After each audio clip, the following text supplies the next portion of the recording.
Welcome back to the Power Public YouTube channel. If you've been following along, we've been doing the DD2 racing machine build-up project. So we've got a DD2 race engine, DD2 Tony Kart chassis, and we're putting all the parts together.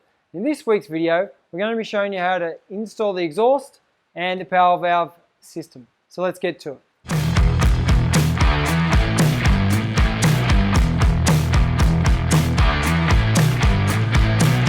Welcome back to the Power Public YouTube channel.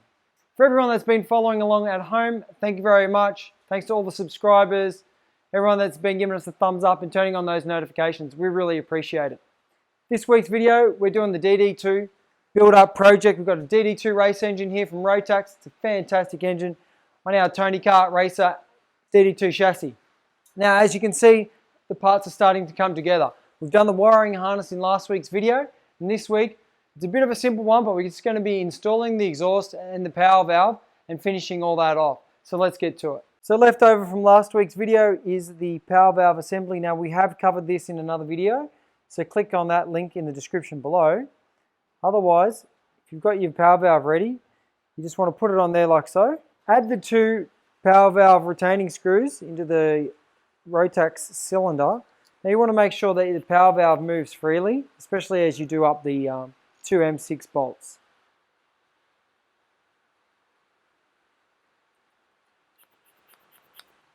So you can hear that the power valve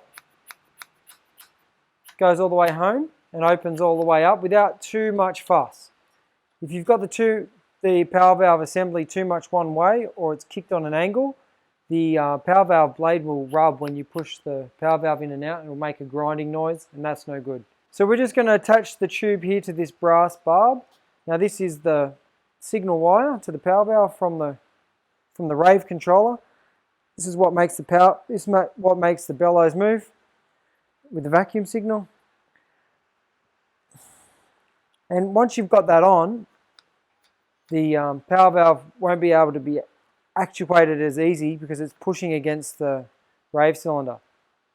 So if you blank off the two ends of that, that'll give you you can't push it in anymore. But we haven't connected the second part because that goes down in the vacuum line. Next up, we're going to be attaching the exhaust and the bracket to the chassis. So let's get to it. Now the exhaust bracket gets bolted to the chassis here, but first up we've got to install these two rubber mounting pads to the Rotax bracket. And how we do that is they just fit in there like so. And you can push them in, but sometimes it's hard, so I get a flat blade screwdriver and you just push them in like so. And once it's in, the little rubber thing holds it in place, and then the pressure of the exhaust pushing down on here with the spring holds these guys to the steel. Same for the other side.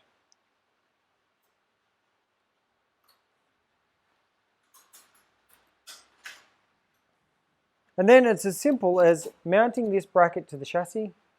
I just use a little countersunk M8 screw here and a nut, righto. So you can leave that a little bit loose, firm pressure for now, and we can always do it up a bit tighter once we get the exhaust in the right position. So you can see here on this end of the exhaust pipe, there's a little rubber isolator, and then the other end has a bracket here that sits down inside the rubber isolators on the other end. So we're just going to put them on, and then there's a slip joint, and we attach that with a couple of springs. So let's get to it. You can see on the Tony Kart chassis that they've got an extra bracket here, and that's where this guy is going to go. Just like so. And now the exhaust should just fit onto the engine like that. And this little guy, you can see that the exhaust pipe's fouling on the engine. So we're just going to raise this guy up with a riser block. So then our exhaust pipe will sit up above the engine. So what I do here is I add a couple of seat washers. I've got a wedge washer here, and then just an 8mm seat washer there, plastic. And you can just do that up firm like so. Then what we're going to do is lift the exhaust pipe up, slide that into position, let the exhaust sit down onto the mount, and then just double check that we've got enough clearance under the between the engine and the pipe. Install a nylock nut onto the bottom.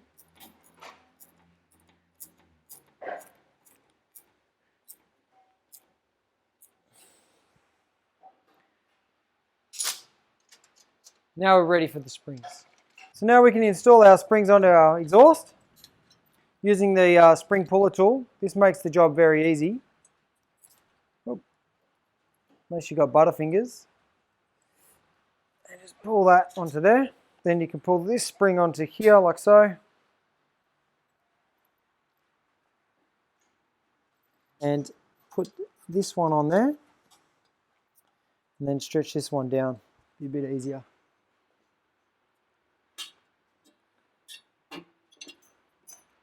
That's it. The power valve has a spring and a retaining cover. So just put the spring in there and feed that onto the housing. Drop the two little screws and you're good to go.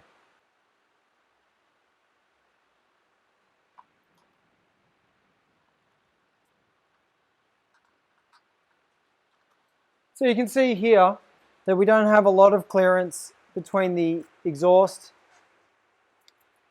and the engine, the exhaust and the brackets, the exhaust and the brakes, and also too, there's not much room for the seat and the radiator hoses here. So it is a bit of a tight, compact unit, but it's just a bit of trial and error for your kart. Okay, so there you have it. That's how you install a Evo exhaust on a DD2 racing kart.